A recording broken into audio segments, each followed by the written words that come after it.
नमस्कार, मैं मृणाल और आप देख रहे हैं भिवाड़ी न्यूज एक्सप्रेस। मैं मौजूद हूं टपूकड़ा में। खैरतर जिले से कांग्रेस के जिला अध्यक्ष मेरे साथ में मौजूद हैं। फर्स्ट सर, मेरा नमस्कार है। नमस्कार सर, मैं बात कर रहा हूं पश्चिम बंगाल की। हालात बहुत ही जो ज़्यादा वहां पर जो देखा जाए बहुत ही संवेदनशील माहौल है।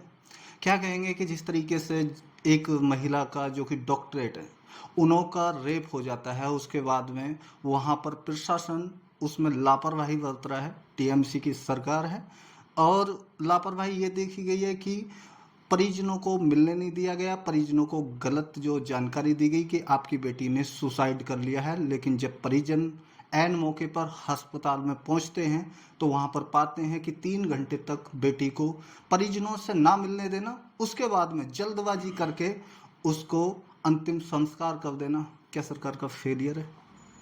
मैं पवन खटाना, यूथ कांग्रेस का जिला अध्यक्ष खैरतल तिजारा से। तो सबसे पहले ये कहना चाहूँगा कि ये जो ऐसी घटनाएं होती हैं बहुत ही दर्दनाक घटना है। अगर ऐसी घटना पे कोई राजनीति होती है या हमें लगता है कि जो अपनी जो बेटी है जिसके साथ ऐसा हुआ है, अमानवीय घटना हुई है, कि परिजनों को अगर नहीं मिलने दिया गया है या कोई भी अगर गलत सूचना दी है तो वो गलत है। को बिल्कुल हम ये कहना चाहेंगे ऐसा होना नहीं चाहिए।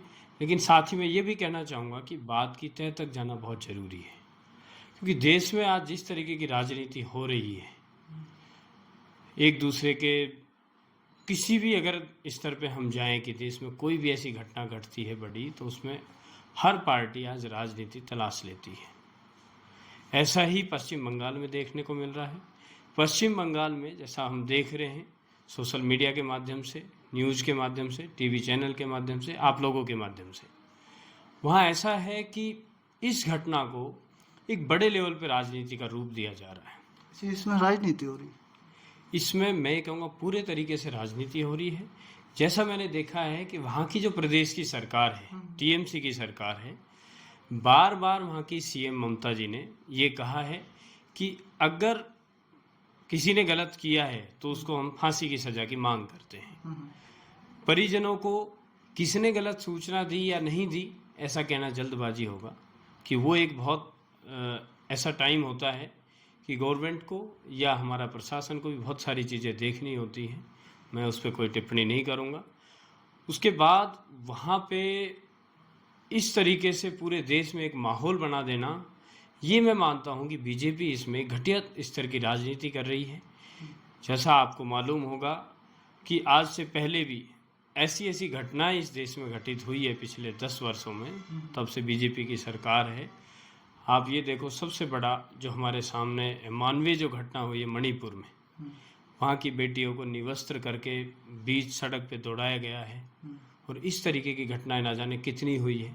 लेकिन उस पे आज तक बीजेपी की सरकार से, माननीय प्रधानमंत्री से लेकर और एक भी मंत्री का कोई स्टेटमेंट नहीं आया, कोई बयान नहीं आया, कोई वहाँ पे आज तक घटना का जायज़ा लेने तक नहीं गया कि मणिपुर क्यों जल रहा है, वहाँ लोगों के ऊपर ऐसे अत्याचार क्यों हो रहे हैं, किसी के साथ रेप हुआ, किसी को अगर इस तरीके से निवस्त्र करके घुमाया गया तो बहुत बड़ी बात होती है। लेकिन तो बोल रहे हैं सब कुछ प्रायोजित था कि वीडियो फर्जी तरीके से दिखाई गई। देखो, ऐसा है, अगर मैं ये कहूँ कि ये जो घटना है ये बीजेपी के द्वारा प्रायोजित है, ये बहुत गलत होता है।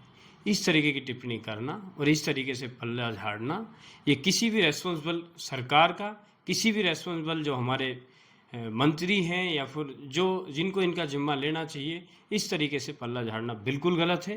प्रायोजित था तो किन लोगों ने उसको प्रायोजित किया, कौन दोषी है, चाहे कोई भी था, उनको सजा क्यों नहीं दी गई? लेकिन बात हम कर रहे हैं पश्चिम बंगाल की, फिलहाल करंट के मुद्दे पर जो पोस्ट है, इसमें क्या है कि गिरिराज सिंह जो कि केंद्रीय मंत्री हैं, उन्होंने सीधा बयान दिया है कि ममता बनर्जी की तुलना उन्होंने किंग जॉन से कर दी है। देखो, गिरिराज सिंह जी कुछ भी कर सकते हैं। गिरिराज सिंह जी समय समय के मीडिया में बने रहने के लिए कुछ भी बोलते हैं। उन्होंने अपना एक ट्रेंड बना लिया है कि मीडिया जो मेरा फेस है वो दिखाए। उनका ऐसा कहना अभी वहाँ सीबीआई की जांच जो है वो गठित हो गई है, वहाँ सीबीआई जांच कर रही है।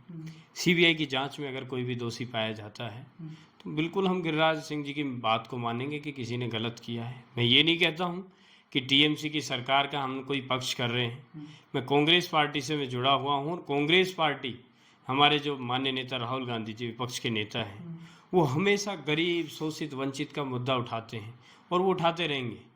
टीएमसी ने गलत किया है और सीबीआई अगर उसमें निकाल के देती है, जांच में कुछ गलत पाया गया है, जो कार्रवाई हो और जनता देखे उसको।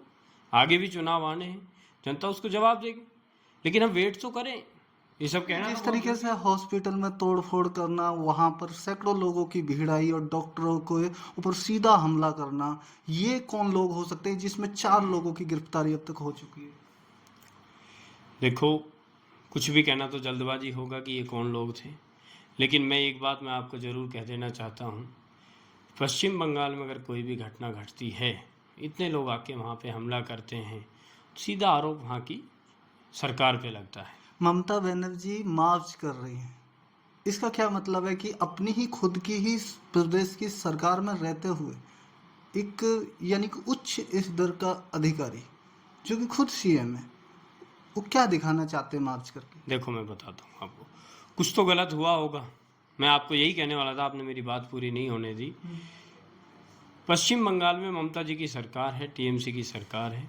वहाँ पे अगर ऐसा कोई भी इंसिडेंट होता है तो उसका सीधा सीधा आरोप सरकार पे लगता है। कोई भी सरकार अपने ऊपर आरोप लेना नहीं चाहेगी। मैं कहूँ, जैसे अभी आपने थोड़ी देर पहले कहा था कि मणिपुर अगर प्रायोजित था तो ये भी प्रायोजित था, और ये बीजेपी द्वारा कराया गया ये हमला है। ये लोग चाहते हैं कि हम एक इस तरीके का माहौल क्रिएट करें कि वहाँ पे लॉ एंड ऑर्डर बिल्कुल ख़त्म हो चुका है और वहाँ की सरकार इस सबको संभालने के योग्य नहीं है। ये चाहते हैं कि हम उस सरकार को बीच में दखल दें, जैसा इनका पुराना ट्रेंड रहा है। आप पूर्व में भी देख चुके हैं, बहुत सारे स्टेटों में इन्होंने सरकार को तोड़ा मरोड़ा, और इस तरीके से ये लोग तो करते हैं। आपका सीधा जो आरोप है कि कहीं तक सरकार गिराने के यहाँ पर कयास लगाएगा? देखो, आपदा में अवसर ढूंढने का काम बीजेपी पार्टी का रहा है, ये मैं आपको कह देना चाहता हूँ। लेकिन एक बात है यहाँ पर मैं रोकना चाहूँगा, वहाँ के जो डॉक्टर जो व्यवस्था है, वहाँ के जो यानी कि जो लोग हैं, वो सीधा जो ये कह रहे हैं कि सरकार का फेलियर है, यहाँ की पुलिस का फेलियर है, हम डायरेक्ट दिल्ली पुलिस की इसमें दखल चाहते हैं। क्या कहेंगे? कितने लोगों ने ऐसा कहा? वहाँ के कितने डॉक्टर हैं जो इस बात को मानते हैं और जो इस तरीके की बात को कहते हैं? मैं ये तो नहीं कहता कि वहाँ की जो स्थानीय पुलिस है उसने पूरा ही सही किया होगा। अगर गलत किया है तो जो दोषी है उनको सज़ा मिलेगी, और हम तो मांग करते हैं। अगर वहाँ, मैं तो ये भी कहता हूँ कि अगर टीएमसी का अगर उसमें कहीं इन्वॉल्वमेंट है और अगर कोई दोषी है तो उसको जांच में जो सामने दोषी पाया जाता है उसको सज़ा दो, क्योंकि ये एक ऐसी घटना है, इसमें राजनीति की कहीं कोई गुंजाइश ही नहीं है।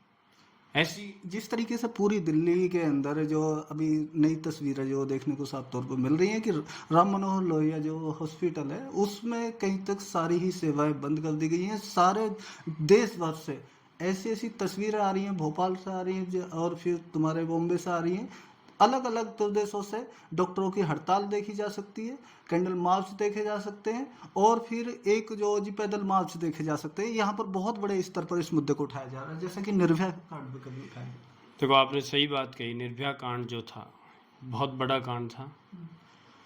ऐसे बहुत सारे कांड अभी भी हुए हैं, लेकिन हम उसको बड़ा इसलिए कह सकते हैं कि उसमें देशव्यापी ऐसे धरना प्रदर्शन और इस तरीके की जो हड़ताल और ये सारी चीज़ें चली थी।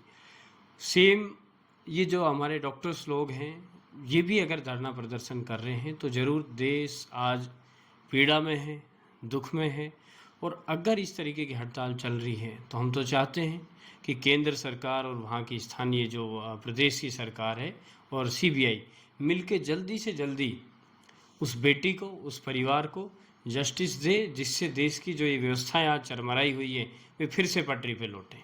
तो देखिए ये थे हमारे साथ में यानी कि पवन खटाना जी, और फिर इन्होंने विशेष मुद्दे पर चर्चा हुई जो कि पश्चिम बंगाल में अभी टीएमसी की सरकार है और वहां पर बहुत ही संवेदनशील घटना का अंजाम दिया गया। एक डॉक्टर को जो कि जूनियर डॉक्टर थी वहां पर उसको रेप किया जाता, फिर उसके सारे ही शरीर के अंगों को पूरी तरीके से तहस नहस कर दिया गया। बेबाकी से जो चर्चा की और इन्होंने बड़े ही बेबाकी के साथ में इन चर्चा पर अपना जो मत स्पष्ट किया। तो इसी के साथ में बने रहिए मृणाल के साथ में, मिलेंगे किसी नेक्स्ट वीडियो में, तब तक के लिए जय हिंद, जय भारत, धन्यवाद, आभार।